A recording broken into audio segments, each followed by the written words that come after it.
let me talk a little bit about Dr. Lewin. So Dr. Lewin completed an undergraduate degree in Celtic Studies at the University of Edinburgh. He subsequently completed a master's degree at Aberystwyth University with a thesis analyzing linguistic features of the revived variety of Manx, while also taking the opportunity to learn Welsh with fluency. In 2020, he completed his PhD in the University of Edinburgh in Celtic Studies with a dissertation on the topic of historical phonology of Manx. Dr. Lewin has research interests in the linguistics, sociolinguistics, philology, and literature of Manx, as well as the wider Gaelic and Celtic languages.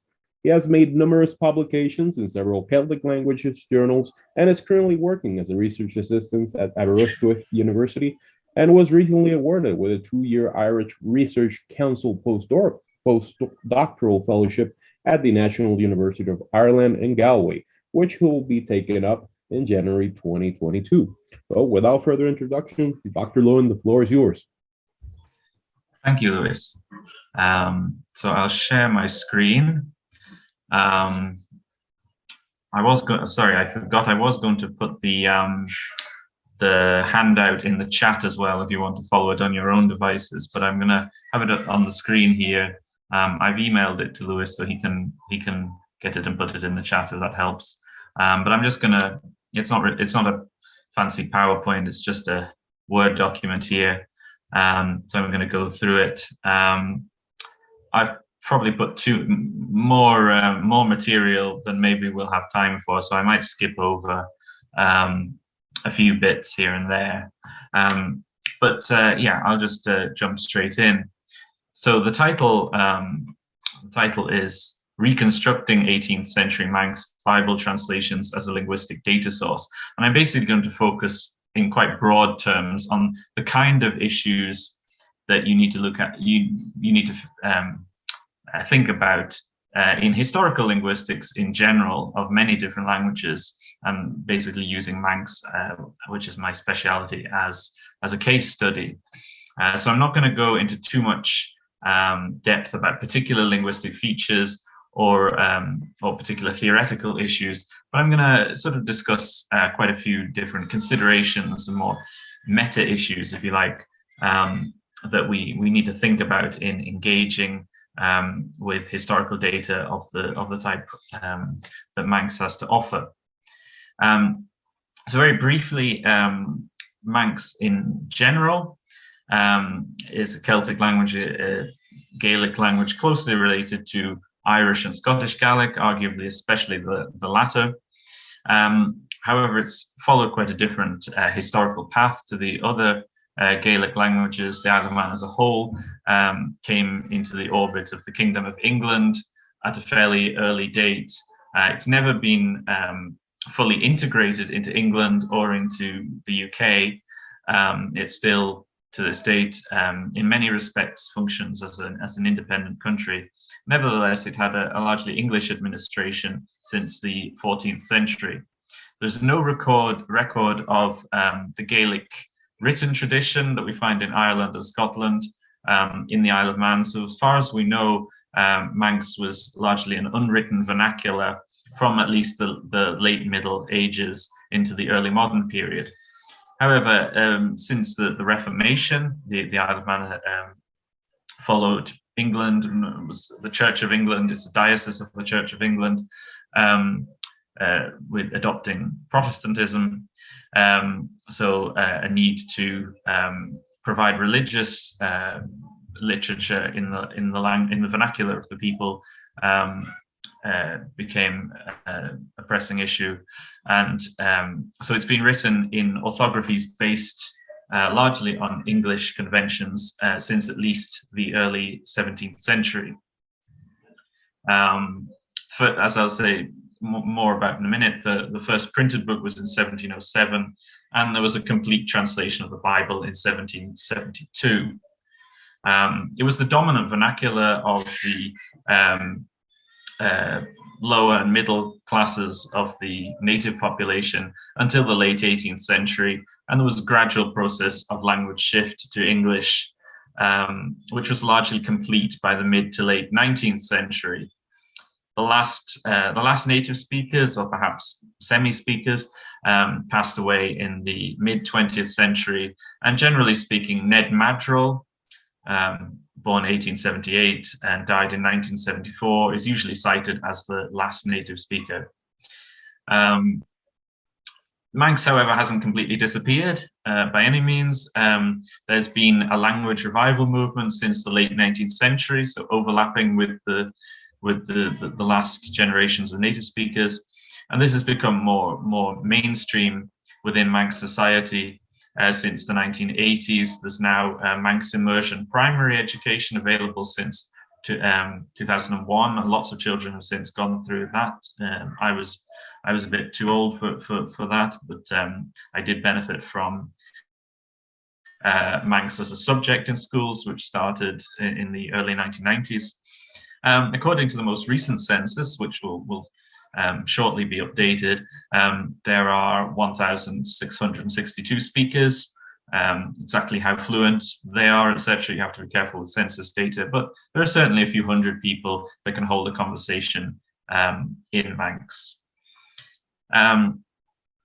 So Manx linguistics, or perhaps philology is a more appropriate term for the kind of work that has been done on Manx in general to date.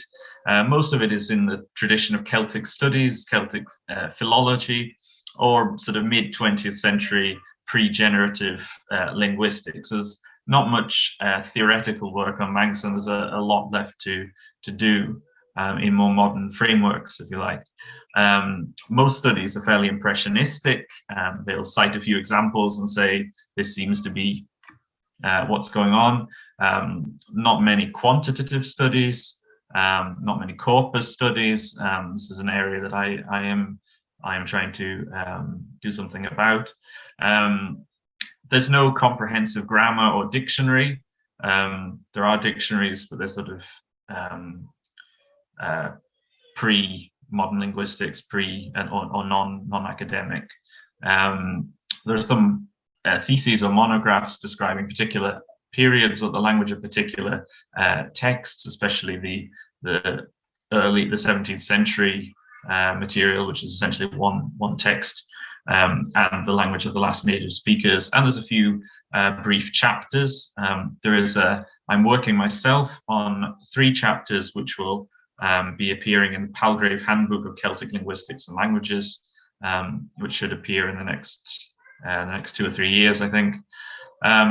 You can also look at a recent bibliographical article I had in the Year's Work in Modern Language Studies, where I overview recent scholarship on Manx.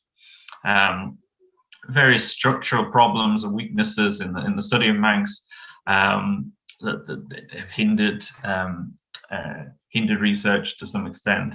There aren't any journals or conferences dedicated to Manx, unlike Cornish, which is a little better in this respect. Manx has suffered arguably from a medieval bias in Celtic studies. T.F. O'Rahilly famously described Manx as the Cinderella of Gaelic tongues. And Robert Thompson, perhaps really the first specialist in Manx among Celtic scholars, said that Manx is a Cinderella in the Celtic languages as a whole, because Cornish, because it has some rather late medieval remains, appeared more glamorous in the eyes of historically minded students of Celtic than Manx did. And then overall, there are often fairly dismissive attitudes to Manx, or at least in my view, inaccurate. So T.F. O'Rahilly, in his famous book on Irish dialects, which is a very important contribution, I should say, including on Manx. However, his views, his rather ideological views, have been perhaps more influential than we might hope. And he said that the syntax and phraseology of Manx have suffered to an extraordinary degree through the influence of English. English influence played havoc with its syntax, and Manx hardly deserved to live. And when a language surrenders itself to foreign idiom and all its speakers become bilingual, the penalty is death. So This is quite often quoted. If people know a little bit about Manx, they often have heard these quotes. They're often questioned, at least, but maybe not fully, if you like, debunked. So I had a paper a few years ago discussing this and discussing these sort of ideological perspectives on Manx and questioning some of the assumptions that have been made. The fact, as I mentioned, that the Isle of Man is essentially an independent state but doesn't have its own university. So the small size of the island and the language, and the fact that it is an independent language, you can't easily just get into Manx straight from Irish or Gaelic without some study. So it does have a tendency to fall between stools. It's not necessarily a priority for UK or Irish institutions or funders. There are no modules on Manx in universities, except a module on Manx history at the University of Edinburgh. And there aren't really many primers, readers, or reference works aimed at an academic audience. A lot of publications on Manx have been local publications in the Isle of Man that are not readily accessible to the wider academic community. And then to get on more to what we're going to focus on today, the basic reality about Manx is that it is now an extinct language in its historical form. I add that caveat because, of course, there's the revived language, which is very much alive, and which I speak Manx myself. There are many people that speak Manx in its current incarnation, and that's a topic that I have looked at and researched myself and I'm interested in. However, we're talking here about Manx as a native language, as an L1 of the community, derived directly generation after generation from Old Irish. It is an extinct language, or a text language, or corpus language. So your data source is essentially limited to the corpus of texts which exist and which are available for study. We occasionally come across new things we didn't know about, but essentially the study is limited to the data we have, which is written data of particular genres, from particular subject matter, from particular types of people. And so we're faced with what Labov calls the bad data problem. If we're studying a language that has native speakers today, of course, there's all sorts of limitations and caveats and ethical issues and so on. But in principle, you can go out and design a study as you wish and collect the type of data and from the type of speakers in the type of situations that give you the best idea of the linguistic features that you're trying to look at. When you're limited to a fixed written corpus, you're more restricted in what you can do, and you're restricted to the data you have. So basically, I'm going to discuss some of the issues that this produces. So the Manx Bible, I just go through this timeline very quickly. You can look at it in your own time. But basically, there was a manuscript translation of the Book of Common Prayer, which is the liturgy of the Church of England, in about 1610 by the bishop of the time, Bishop Phillips, which was never widely used. It was in an orthography quite different from the later texts, and it was never printed for practical use in churches. And it was not printed until 1895 when there was an academic edition. And there's a new edition underway at the moment. Then we have one sermon from the 17th century, but really we start to have Manx texts mainly from the 18th and 19th centuries. So I mentioned there was a book in 1707. This is a bilingual catechism. Then various parts of the Bible were translated and printed at various points. But essentially, we have to wait until 1772 until the Bible is completed. Then 1819 is the final version of the Bible that's usually quoted. Recently, a number of versions of the Bible have appeared in various searchable digital formats, websites there, including in some cases different editions that you can look at side by side. Also, there's a big chunk of the Bible is available still in the manuscript drafts from the original translators, which I'll mention later on. So the first thing to consider, I suppose the overall question here is, if we're limited to texts like a Bible translation, how close is that to how ordinary people actually spoke the language, and to what extent can we use this data as evidence of if you like, vernacular language use?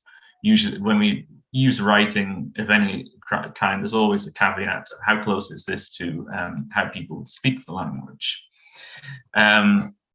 So I suppose the first thing to consider is style and the approach to the translation. So what did they think they were trying to do, and what was their overall approach? So you'll see this quote from Philip Moore, the editor of the Manx Bible. He says he wants to proceed with all the circumspection and accuracy which a work of such consequence required, having recourse to every assistance we could get from all the various translations, commentaries, annotators, and critics, ancient and modern, living or dead. And the rule we laid down to ourselves was to consider and treat the scriptures as we would any other classical author of whom a new translation was to be made. In consequence of this method, we had to make many variations from the present English version, and of venturing at some bold strokes where we found good authority for such deviation. So I'll explain a bit what this means.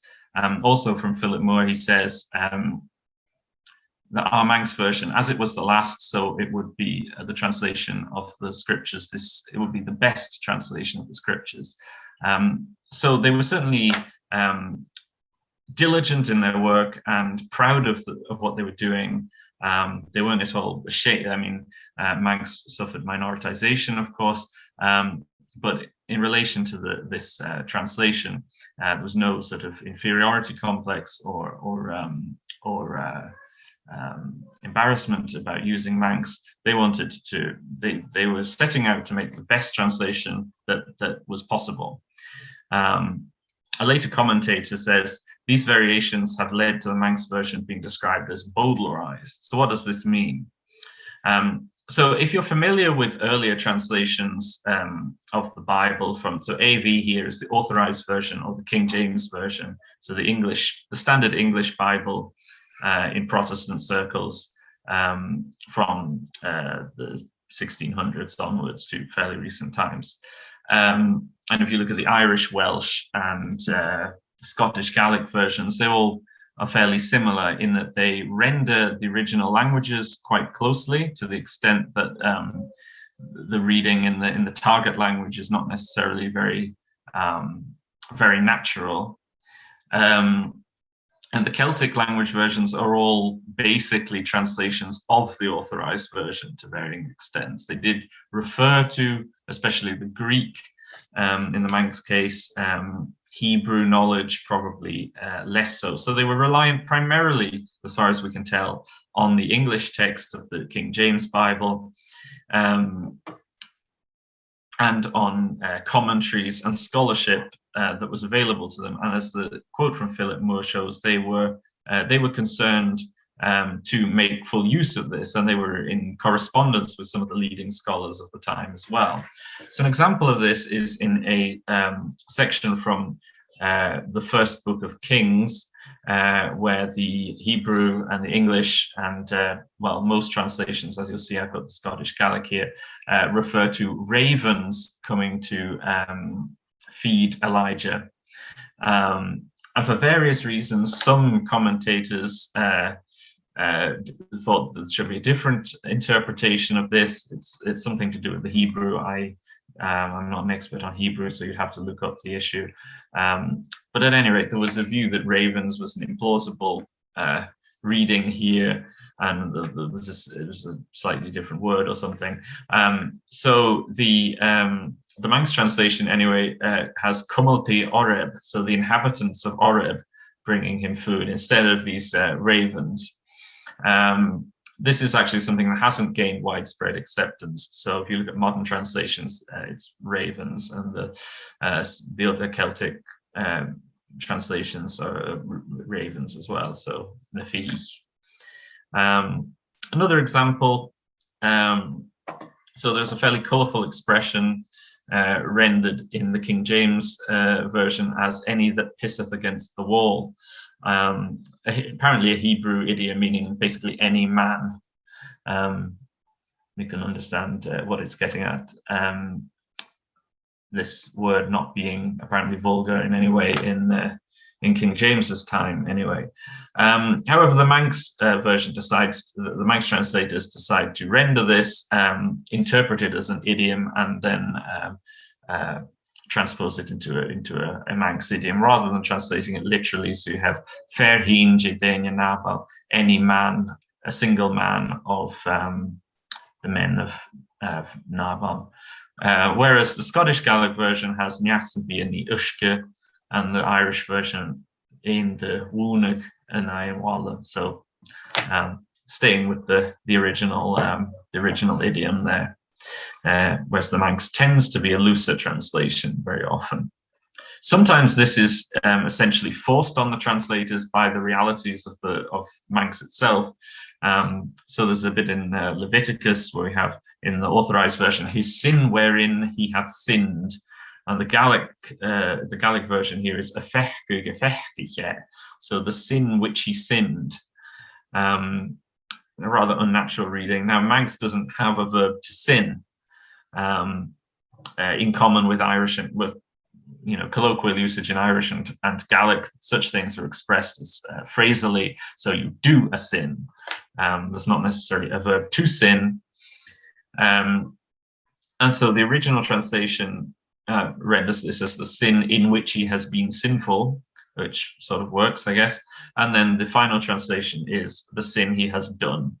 And the Welsh version actually has a similar reading there. Another example, if you look at the Irish or Gaelic translations of the Bible, you'll find a verb to love. But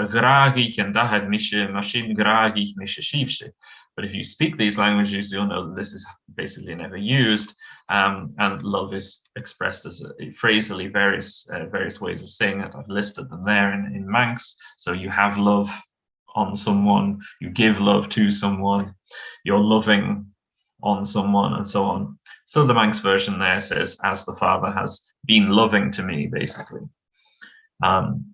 There's no evidence that there was a verb graiacha even in this restricted register. Then I'm going to briefly discuss what I've labeled here, for want of a better term, stylistic padding. So what I mean here is basically turns of phrase or phraseology in the Manx translation, which doesn't directly render the original Hebrew or Greek or the English indeed, but is sort of added because it's closer to perhaps how you would say these things in speech, basically. So one example is the idiom or the construction to express only, which involves the negative, and then ach, which means but. So in this example, the English is they laughed them to scorn, whereas the Manx is they only mocked them. So they've added this only element, which doesn't render anything directly in the text, but perhaps brings it closer to idiomatic usage. Similarly, the Gaelic just follows the English directly there. There's another example there. Scorn, hardly. So we have, they are not known in the streets, but in the Manx it's, you will hardly recognize them in the streets. So sort of hedging the statement a little bit. Similarly, the Gaelic is just directly translates the original. Similarly, this in Daniel, we have a goat coming along and not touching the ground, but in Manx it barely touches the ground. I won't go through all of them in detail, but you can look at clefting, which of course is a very common phenomenon in Celtic languages, more common than in English, and you have cleft constructions added in the Manx reading. In this case, or in some cases, you not in this particular case, but you do get this in the Gaelic translation as well.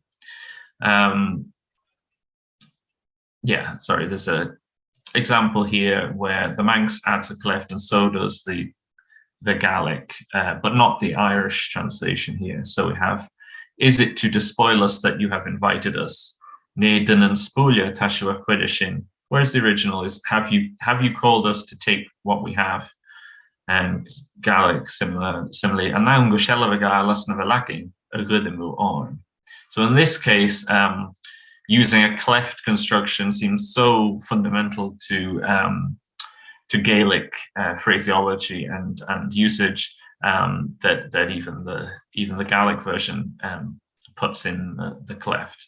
But essentially, my point here is that when we're considering how close is the Manx text to how people spoke Manx in everyday life, I think these things show that in many cases closer than you might think. Basically, there are all of these constructions we've just gone through. There's more examples of them than there otherwise would be if they were giving a more literal or more slavish translation. So the fact that they chose to give a fairly loose translation, a fairly idiomatic translation, means that a lot of turns of phrase and constructions are better attested in these texts than we might expect. Another example here, avoidance of repetition. So in the English here, and I assume in the Hebrew, there's a single word, fruit, for fruit of the body, fruit of thy cattle, and fruit of thy land, whereas the Manx uses 3 different words. The Gaelic uses the same word, torrig, basically produce, but the Irish actually here has 3 different words as well. So again, there are examples here, where this means that there are individual lexical items attested or better attested than they would be if it was a more direct translation. Then I'll briefly mention morphosyntactic variation. So this is one of the interesting things about 18th century Manx is that it seems to have been a time of quite rapid change and fluctuation, especially in the syntax of the verbal system. I have a paper on this in Journal of Celtic Linguistics in 2016. So the 3 main things here are that inflected verbal tense forms are completely interchangeable with do periphrases. So basically, I praised and I did praise, sorry, but that they're completely interchangeable in semantically, unlike in English. So volmi, remi, mola, position of noun objects with the non-finite verb, or what's traditionally called the verbal noun. So G of Ola, to praise God, or you can say mola G. And expression of pronoun objects with the verbal noun. There's a whole plethora of options. So if you look in table 1, this gives some model examples. To say the man lost them, there are at least 6 different ways you can say that with an inflected verb. And then if you use the verbal noun, there are these 5 different options where you have just the possessive, so the man did their losing, the possessive backed up by a pronoun, a generalized singular possessive with the pronoun treated like a noun and placed before the verbal noun, or just the pronoun in the usual object position after the verbal noun. Only some of these are possible in Irish and Gaelic, but some of them are innovations just in Manx. All of these options are attested in the Bible and seem to be acceptable. So the interesting thing is that they weren't trying to standardize the grammar too much, at least. You get a similar range of variation, coincidentally, perhaps in contemporary Welsh, which some of you will be familiar with. The different options seem to be deliberately exploited for a type of stylistic variation. So, especially in the Hebrew parts of the Old Testament, especially in the more poetic sections, there's a device where basically a verse is balanced between two parts, which the second part partially repeats the wording of the first part.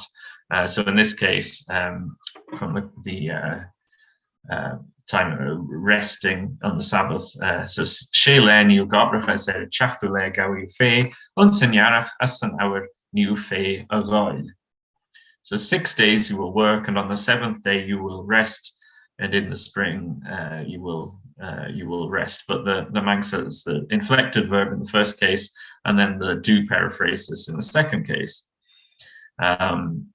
Scottish Gaelic doesn't really have this option. The do paraphrases are not as freely used, does exist to an extent. So it's gai to fosh in both cases. Similarly, another example from Manx here, we have the object placed after the verbal noun in the first case and before in the second case, where the reading is be glad, so take joy, literally. The world can take joy. The islands can take joy. So it seems to serve a purpose of sort of repeating, but not repeating exactly the same reading.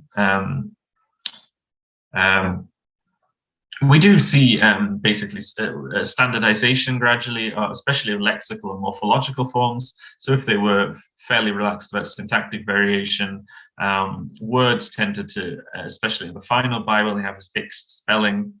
And if there were variant forms of the word itself, so the pronunciation, this one would be generally chosen. So the verb should is a conditional defective verb, only found in the conditional lisach, should, ought. There's its etymology there.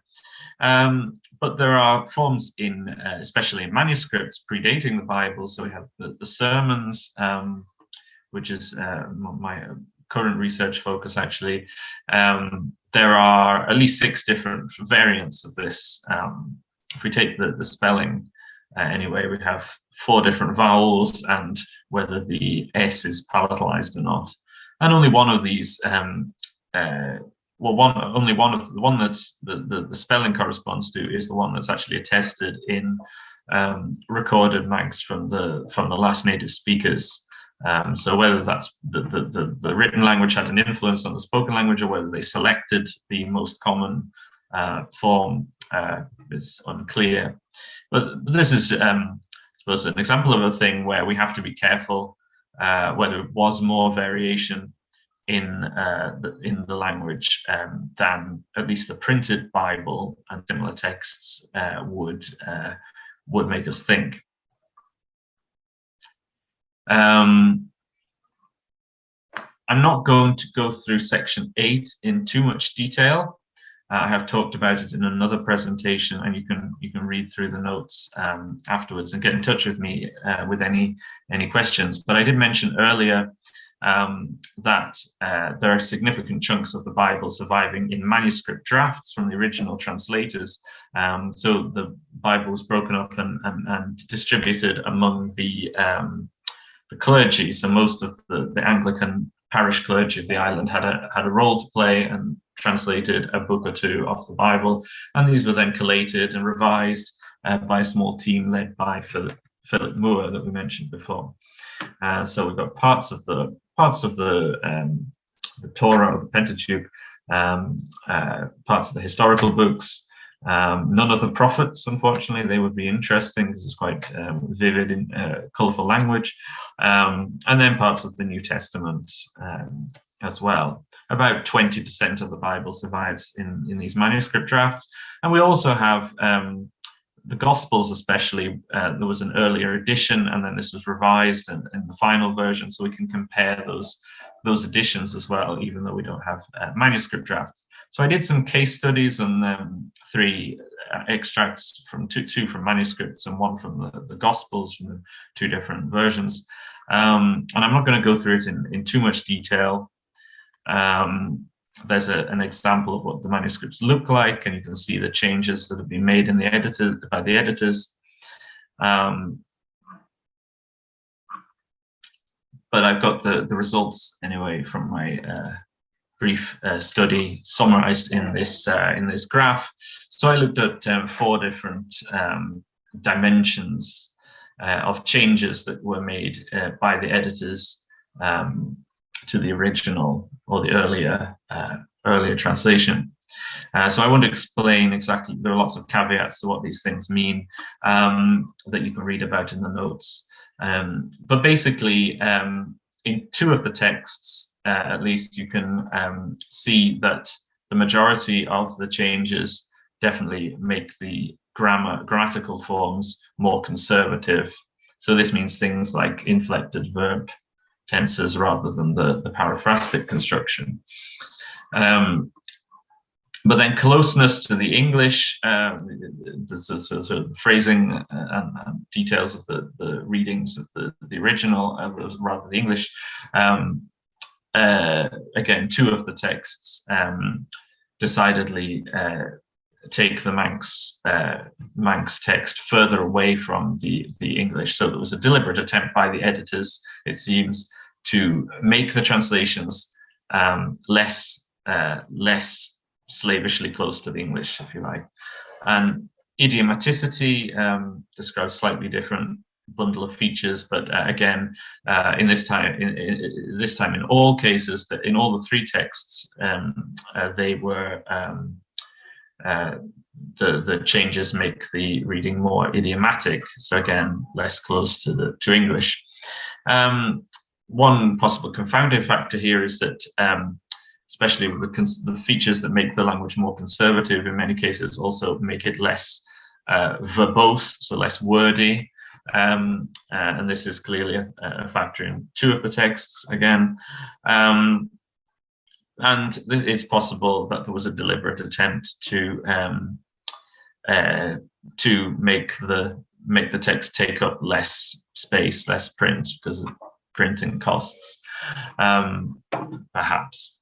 Anyway, I'm not going to go into this, as I said, in too much detail, but this is just more of the kinds of issues that we need to bear in mind. So it's not just the text that we see in front of us on the printed page, but also, where available, the evidence of these manuscripts and different editions and the changes that were made and why they were made, all needs to be considered.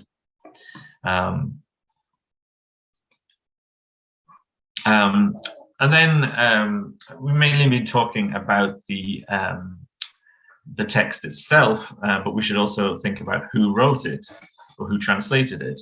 I mean, the fact that it was a translation for a start off means that all of the people involved knew English very well, knew probably Greek and Latin at least, possibly some Hebrew as well. So they were educated bilingual speakers that knew English at least as well as they knew Manx, and in some aspects of their linguistic competence, as we'll see, probably were English dominant speakers.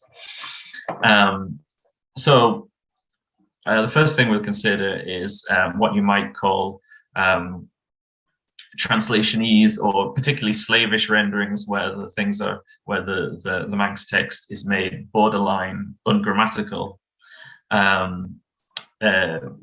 because of following either English phrasing in general or the particular phrasing of the original text they're translating.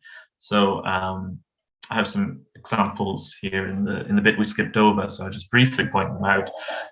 One of the famous things about Gaelic syntax in general, some marginal exceptions in Old Irish, is that in genitive constructions you can only have an article, a definite article, before the final noun. So the horns of the altar of burnt offering is expressed as horns, altar, the burnt offering. And you'll see that there's two articles in the manuscript, and this is changed in the final version. Use of quae, so the interrogative who as a relative pronoun. This is very not found in other Gaelic varieties. Very obviously modeled on English, not used very much, but some manuscripts at least do. This does crop up sometimes, and it's generally removed. I found like a handful of examples that make it through into the printed Bible, but it was definitely perceived as something that wasn't natural usage, and so removed. Use of a preposition of instead of the genitive, again, something that isn't part of natural Gaelic usage, and so is generally removed. So the salt of the covenant of thy God is rendered as unsolan je conent the ye, which is replaced with solan conent the ye. Again, this is a thing that actually also makes the text shorter, which might have been a consideration. So to get back to what we were looking at, and now we're quite close to the end of our time, so I'll try and get through this final section here in the next 5 minutes. So things we need to consider, not just the nature of their speakerhood, if you like, their linguistic competence, but also their skill and experience as translators. When we're looking at some of the sermons, for example, that were often by the same people who went on to translate the Bible. Some of them were from when they were very young, and therefore they might at that point not have had much experience of writing Manx. Manx writing in general was a fairly new phenomenon. Time pressure, these were busy parish clergy, they had lots of spiritual and worldly pressures on their time, including making a living themselves. They had little farms attached to their vicarages that they had to do grow their own stuff and what have you, in addition to their duties. A variation in skill of translators was explicitly noted. So we have an interesting quote here, again from Philip Moore, writing, I think, to his brother during the process of completing the Bible. So he says he managed to get through the book of Ezekiel, editing it in 15 days. And then apparently Ezekiel was translated by Nicholas Christian, the vicar of Russian in the south of the island, who also did Leviticus, which is one I quoted from above, so it's one that survives. But Ezekiel itself, which is one of the prophetic books, doesn't survive the manuscript. But apparently it was a poor, miserable translation furnished by the rabbi of Russian, as he describes him, perhaps because of the difficult nature of the subject matter. So they were aware that not everyone was necessarily equally comfortable writing in Manx, equally skillful as translators, and this had to be kind of ironed out as much as possible in the editing process. Then when we look at particular linguistic features or particular idioms or phrasings, the question often arises, is this natural usage, or is it natural usage but a borrowing from English, like something that had been borrowed into the language and was part of everyday speech, or is it a native development? And this is not always very obvious. So there's a phrasal verb, which there's about 3 examples I found. It's in a couple of manuscript sermons, and it's also in one of the printed books.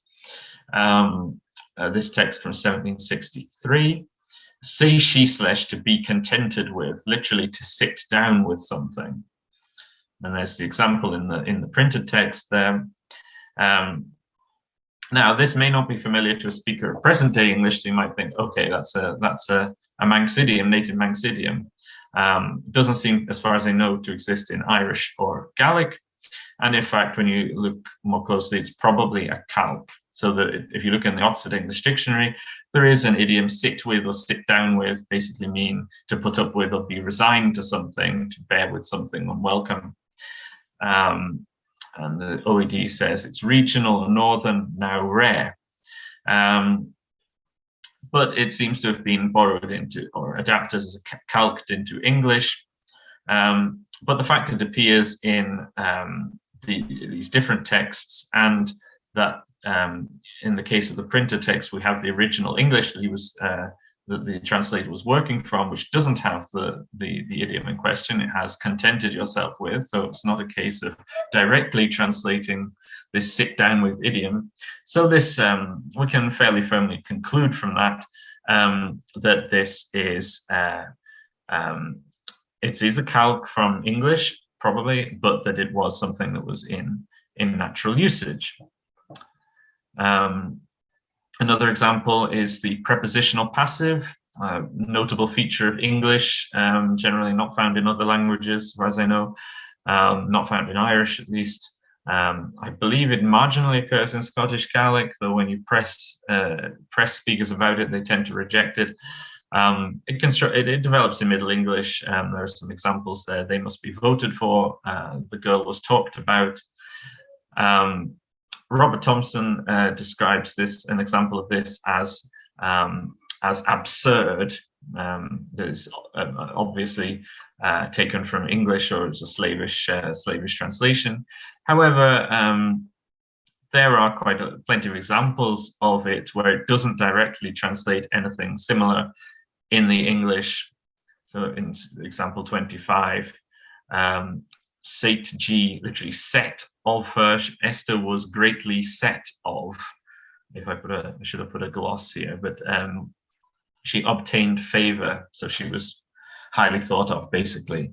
There are a series of phrasal verbs with siacha, to set, which seem to be calqued on an English use of the word set, which have in set at naught, for example.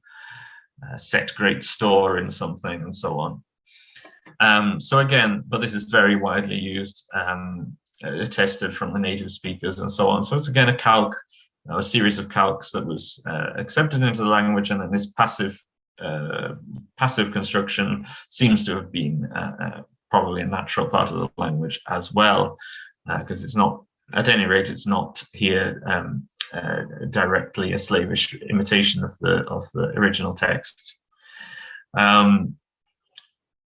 I'll very briefly just go over this, but so we've looked at if you like, translation technique, skill as translators, but also we need to consider that the speakers who were translating this, as I said, were bilingual, and they were educated, and in some cases they came from a social background where the use of English was already widespread, had been for a few generations by this point. So Philip Moore, for example, there's an example here from one of his sermons. I won't explain the linguistic feature in itself too much, but basically it's a morphosyntactic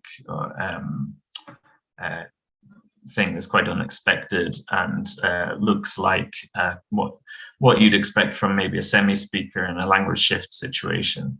But this, of course, is from a much earlier period, when, however, language shift was probably, we can say, was taking place in certain sectors, certain social classes at least. There's Philip Moore himself. He was from a wealthy property-owning family, and already decades before his birth, a commentator is saying that the Manx gentry spoke English indistinguishably from native English people, unlike, he says, the Irish, the Scots, and the Welsh, and other strangers. Nevertheless, Manx was still regarded as their native tongue, or mother tongue, but probably English was their stronger language. We have some evidence from a bit later, another clergyman from the 19th century saying that at 10 years of age, I was able to speak fluently in Manx to my father's cotters, so peasant farmers who had no English. So a sense here that people from this social background perhaps picked up Manx in the community, but maybe as successive bilinguals, with English being their dominant language in their own families. Some of the clergy were from more humble backgrounds, and in such cases, their Manx was perhaps, if you like, more vernacular and more, if you like, better, in inverted commas. Moore himself seems to acknowledge his weakness, where he says that he's praised for his knowledge of Manx, but he says he's a plain Manxman, and that the people who praise him know not my imperfections half as well as I do myself. I feel them, they don't. This could be a general expression of modesty or insecurity, but it is, I would argue, consistent, at least, with the profile of an unbalanced bilingual speaker that's aware of some deficit in their linguistic competence, but which is not necessarily very salient to their peers. And I think I'll finish off there. I did have some notes on the conclusion here, but you can read that, and you can ask me questions or anything that I haven't gone through in detail. But just to go back to O'Rahilly, so as I quoted before, he said, without much exaggeration, some of the Manx that has been printed is merely English disguised in a Manx vocabulary.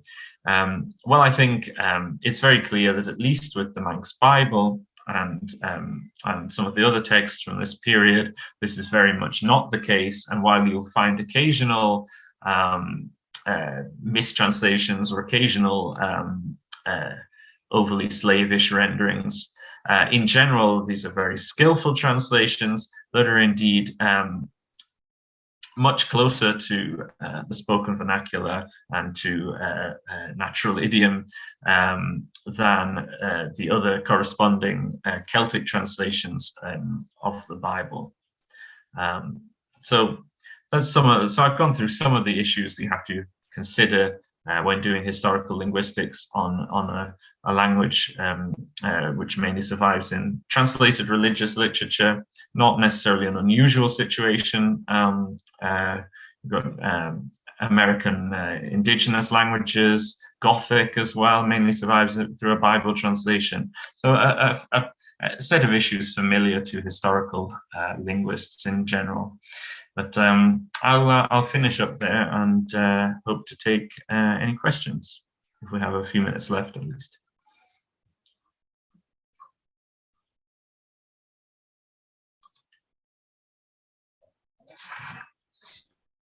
Thank you very much for this talk. It's been really interesting and very broad. So I will start taking the questions. Let's see what I have. First one, I have John Powell. You wanna? Yes, thank you, Dr. Lewin, for this talk. Very interesting. My question is not about your main thread, but something that you talked about briefly at the beginning. But I think it's very relevant to the situation of Manx generally. You mentioned sort of you about your characterization of Manx. The historic Manx, the one that's the variety that's in the documents as an extinct variety, and then you have a new language that that is being used by current speakers. Do I have that characterization correctly? Yeah. So my question is, it's interesting because, and I'm sure you've seen some of this debate as well in the literature.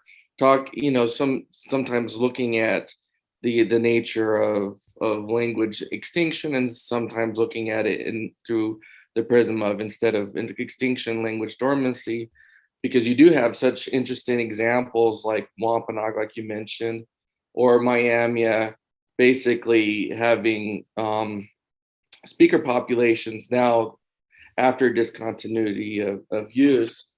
And I was curious, just from the perspective of Manx, is that that perspective of, and then part of that is that some of that characterization of dormancy to reclamation, language reclamation, is viewed more in terms of language change, of course, albeit an accelerated change in the face of overwhelming, dominant language. I was curious if your view of Manx, if you view that from a different perspective, just generally speaking, just from a theory of language reclamation, or if you think that there's something special about the case of Manx that you would be hesitant to view Manx through that sort of prism.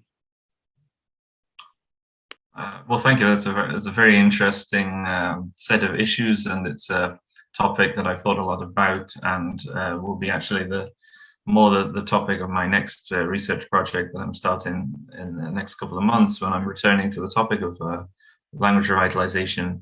I suppose I would say that there are different ways of looking at this, and it's like different ideological perspectives, all of which are valid and legitimate. Whether you think of Manx or similar languages as dying out and coming back, or creating a new version, or even a new language. I mean, people have argued that modern Hebrew is a new language, for example, rather than direct, whereas most Hebrew speakers think of it as a continuation of ancient Hebrew, and similarly, most Manx speakers would be inclined very much to say that it's the same language, and the continuity is often emphasized, perhaps overemphasized. But I would say, from someone who has a foot in both camps, from the sort of academic camp and the language community itself, however, whatever terms or framework you use, or whether you think of it as language death and resurrection, or as sleep and waking up, or just accelerated language change, with emphasizing the continuity, because in the case of Manx, some of the revival speakers did acquire the language partly from interaction with elderly native speakers, so there isn't that complete clean break anyway. But whichever perspective or whichever terminology you prefer, the sort of objective reality remains that these are quite different situations. Manx as an L1 when it was still a community language, when it was being acquired through quote unquote normal language acquisition, versus a situation where pretty much everyone is L2, with quite heterogeneous pathways to acquiring the language, quite a lot of conscious choices coming into what sort of linguistic choices you make. They're quite different situations, different linguistic varieties that I think need to be distinguished and for most purposes treated differently. So if I'm writing a description of historical Manx, I won't suddenly use an example from revived Manx, whereas there are sort of prescriptive grammars, or grammars. There's a couple of grammars from a revival perspective that have examples from, say, the Manx Bible, and then examples from recent literature from the revival community side by side. For academic purposes, for most of the topics that I'm studying, at least, I wouldn't do that. I would keep them as separate entities, and there might be a discussion as what to label them. But for linguistic or sociolinguistic study, I think they generally need to be distinguished quite carefully. As sensitively, you need to be aware of all the sensitivities around it, and what labels can mean to different people. There is, I mean, as I say, people, especially if an outsider comes in and refers to the language as dead, that can cause rancor in the contemporary community. So I wouldn't just go around describing Manx as dead or extinct without some caveats and hedging, like I did at the start of this this talk. But I think there is a flip side that overemphasizing the continuity and sort of overemphasizing Manx as a normal language, no different to other languages, and we're just you know, there's continuity from the native speakers through to today, and now there's children learning the language, albeit mainly through immersion education. You overestimate, if you over egg the continuity and the sort of normalcy, you maybe downplay what we've actually achieved in reviving the language to the extent that it has been revived. Like, you have to recognize the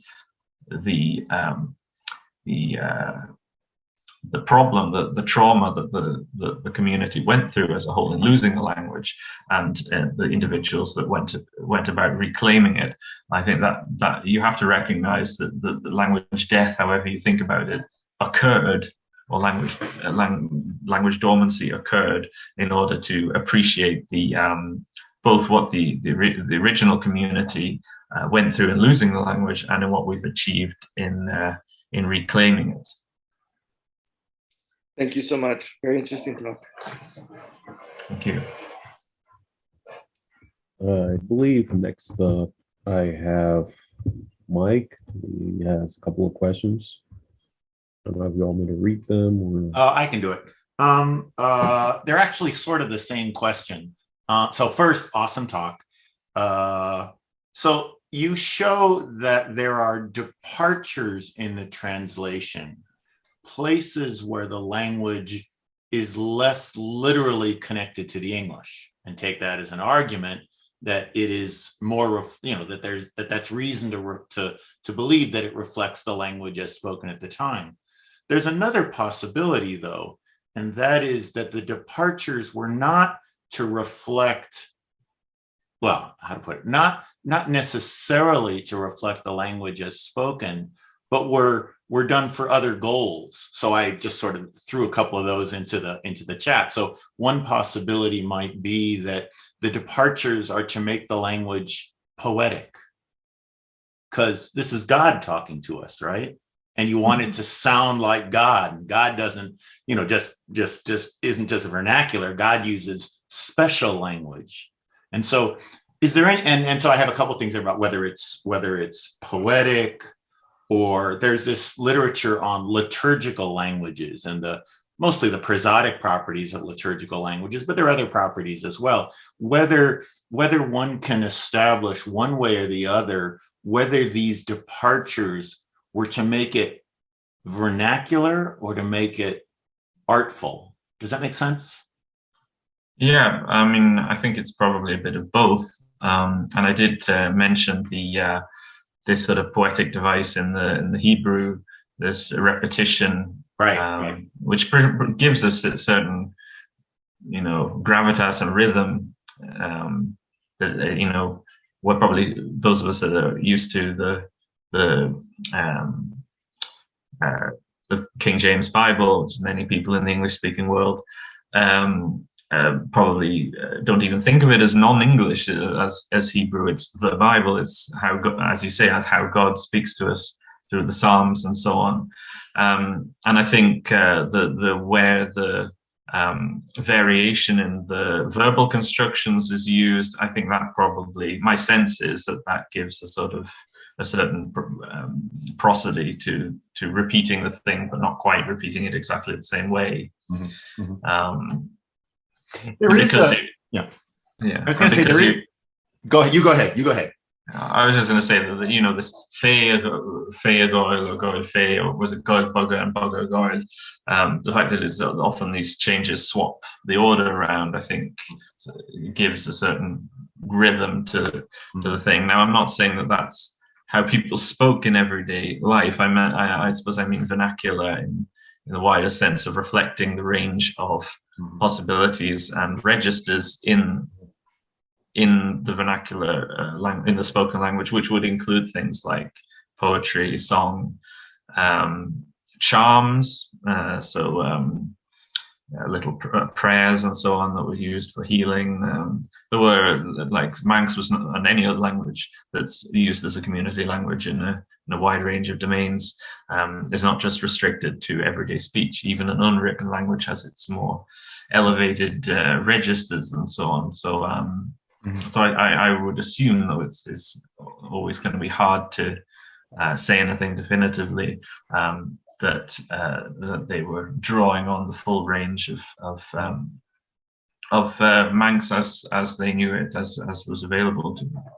I was going to say there's an old paper by a guy named Gilbert Humans, and he looks at, like, sort of iambic pentameter in English, and he's interested in sort of, the how much can you exploit the syntax to achieve poetic goals. And this is a paper like the 70s or 80s, I can't remember. Anyway, what he does is he takes these cases of departure from the norm in Shakespeare's syntax, and he undoes them and sees whether that leaves you with a poetically inferior line. So you take a line of Shakespeare where the syntax is all convoluted. Is that convolution there for poetic purposes? So one might ask the same question about these translations. If you take the cases where greater liberty seems to be taken, where they've shifted from a literal translation to something else, if you undid those, if you did the literal translation, would you end up with a less something that seems less likely that God said it, that sort of thing, or less poetic, or less whatever? Yeah, very good points. I would say, as I said during the talk, I'm not necessarily making definitive arguments here, one way or the other, about particular issues here, how to interpret them. I was just trying to give an overall taste of the range of things that need to be considered when engaging with these texts, as exemplars of the language of the period. Yeah. No, very nice, very nice. Thank you. All right, we have one more question in the chat by Paulus. I'm going to read it. Does the general idiomaticity of the Manx translation compared to Irish and Scottish Gaelic suggest that it had fewer registers? I mean, I did touch on the fact, for example, that it doesn't have as many of these more formal, abstract verbs that do occur in Irish and Gaelic, but not generally as the go-to way of saying it, the thing in speech. So love and to sin, the examples I gave, where the fact that Manx had been unwritten vernacular for centuries, and therefore in some respects had restricted domains and registers, perhaps. That has an influence on the range of options available. But I do think in general the most important thing is that the translators, and especially the editors, were making a conscious choice to adopt a particular approach to the translation, to a more modern approach, I suppose. Because if you look at more contemporary English or other languages translations of the Bible, they're much more similar in style to this Manx translation than they are to the King James Bible, in the sense that they will sort of rephrase things. So it still says the same thing, it conveys the same meaning overall. Well, that's the intention. But they will, move words around, rephrase things, add a certain degree of padding, if you like, that brings it closer to how you might speak English today. They will rephrase idioms rather than translating them literally, like the thing about pissing against the wall, and so on. So I think it is this choice to take a more sort of so this is Enlightenment era, 18th century they were in touch with critical scholarship and the latest scholarship of people like Bishop Loth, who's a Hebrew scholar. So there seems to have been this Enlightenment era deliberate intention to engage with the biblical text in a more critical and more intellectual way than perhaps the more literal approach of a couple of centuries earlier. Now, the Scottish Gaelic translation actually is the same period as the Manx, and indeed was completed later. So the completion of the Manx Bible predates the Gaelic Bible. I think the Gaelic Bible is 1810 or something like that, early 19th century. The very last part of the Gaelic Bible was completed, but they do seem to generally follow the earlier models. And I haven't looked into this for a long time, but I think that the Scottish Gaelic Bible is to a significant extent basically a Scoticization of Beadle's Irish Bible, at least to some extent. I need to look up that again, but if you look at some of the examples that are in my paper there, the Gaelic and Irish reading are quite close together. The Irish was much earlier, it was 16 something, I think. So the English, the Welsh, and the Irish, at least, and the Gaelic largely following the Irish. They're from an earlier period with a different intellectual, different climate of biblical scholarship going into it than the Manx Bible, which belongs to a more transitional period in intellectual attitudes to the text. All right, I think we are a little bit over time, so if there's any more questions, I can share the email with anyone.